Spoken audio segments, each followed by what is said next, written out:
তো হাই friends, job and ডিফেন্সৰ চেনেলটোলৈ তোমালোকক স্বাগতম জনাইছোঁ আৰু লগতে SSC GDৰ কেইটামান ইম্পৰ্টেণ্ট টপিকছৰ ওপৰত সৰু আমি আলোচনা কৰিবলৈ ওলাইছোঁ। লগতে ভিডিঅ'টো তোমালোকে শেষলৈকে চাই গৈ থাকিলে গোটেইখিনি কথা তোমালোকে গম পাবা।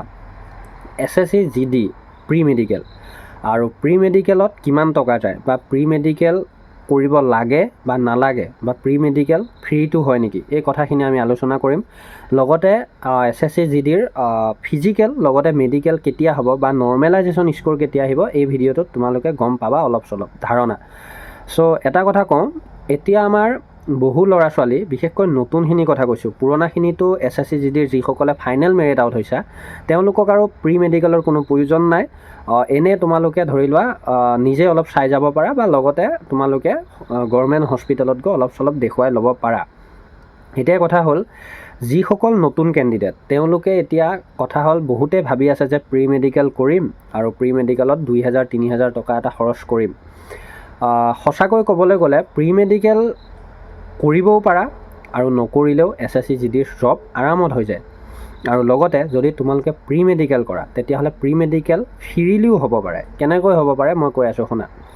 আজিকালি আমাৰ ডিষ্ট্ৰিক্টত প্ৰায় ডাঙৰ গভৰ্ণমেণ্ট হস্পিটেল থাকেই আৰু প্ৰায় থাকে বুলি ক'ব লাগিব, আৰু তাতে সকলোখিনি সুবিধা থাকে। ধৰি লোৱা চকুৰ কাৰণে হওক, দাঁতৰ কাৰণে হওক, কাণৰ কাৰণে হওক, এক্সৰে হওক, ব্লাড পৰীক্ষা, ব্লাড চেকআপ, ইউৰিন চেকআপ, এই গোটেইখিনি থাকে। আই ডিষ্টেঞ্চৰ বাবে থাকে, কালাৰ ভিজন বুক থাকে। মানে ডাঙৰ হস্পিটেল হ'লে তাতে সুবিধা সকলোখিনি থাকে আৰু সৰুখিনিটোতো প্ৰায়খিনিয়ে থাকে, মেইনখিনি থাকেই।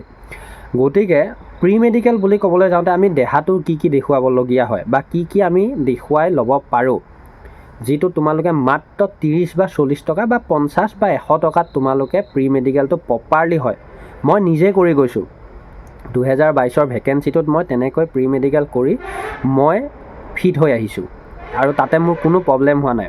মানে প্ৰথম কথা হ'ল কি, যেতিয়া তোমালোকে এখন গভৰ্ণমেণ্ট হস্পিটেলত যাবা আৰু বা তোমালোকৰ যেতিয়া SSC GDৰ মেডিকেলটো হ'ব, তোমালোকক চাই কি, চকু চাই, লগতে তোমালোকক কাণ চাই, নাক চাই, তাৰপিছত তোমালোকৰ দাঁত চাই।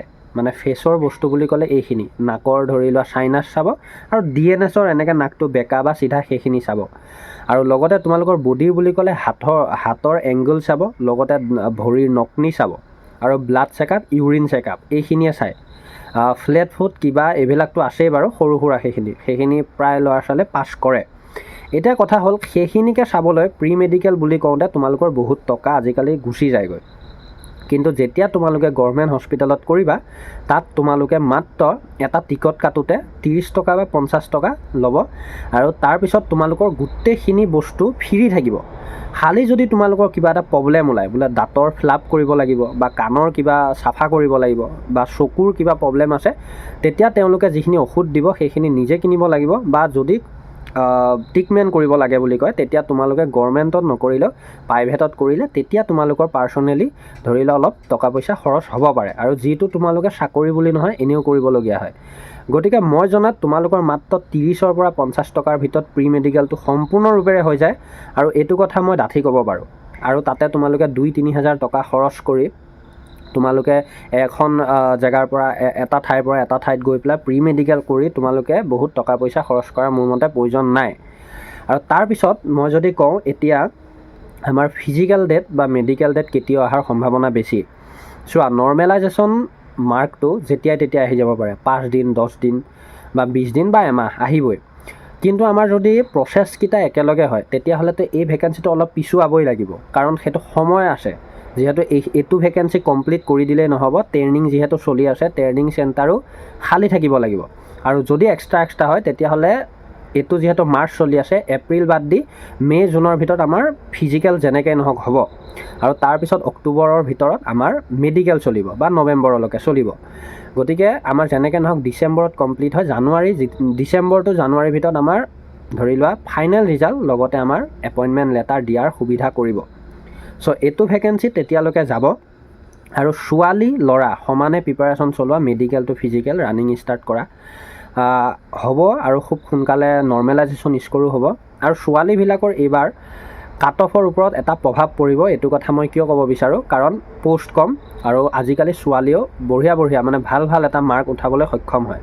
গতিকে ছোৱালীবিলাকো যিসকলৰ 60ৰ পৰা 70ৰ ভিতৰত আছে আৰু 70+, 90+খিনিতো আছেই, তেওঁলোকেতো ৰানিং কৰিব লাগিব বুলি নিজেও জানে। কিন্তু যিখিনি 60+ আছে ৰানিং ষ্টাৰ্ট কৰি থাকা প্ৰতিটো কাষ্টৰ। কাৰণ কিয়, যদি একেলগে মাতে তোমালোকে ফিজিকেলটো হ'লেও কৰিবলৈ পাবা। গতিকে তাৰ বাবে প্ৰস্তুতি চলোৱা আৰু লগতে নৰ্মেলাইজেশ্যন এটা যিহেতু স্ক'ৰ আছে, হিৰ'কো 0 বনাব, 0কো হিৰ' বনাব। গতিকে তেতিয়ালৈকে আমি অপেক্ষা কৰিব লাগিব। আৰু লগতে যিসকলে ডকুমেণ্টছৰ ওপৰত ভিডিঅ' বিচাৰি আছা, মই অতি সোনকালে ভাল ভিডিঅ' এটা আনি আছোঁ, জড়িত হৈ ল'বা জব এণ্ড ডিফেন্সৰ লগত, ছাবস্ক্ৰাইব কৰি বেল আইকন অল প্ৰেছ কৰি। গতিকে ধন্যবাদ। জয় আই অসম।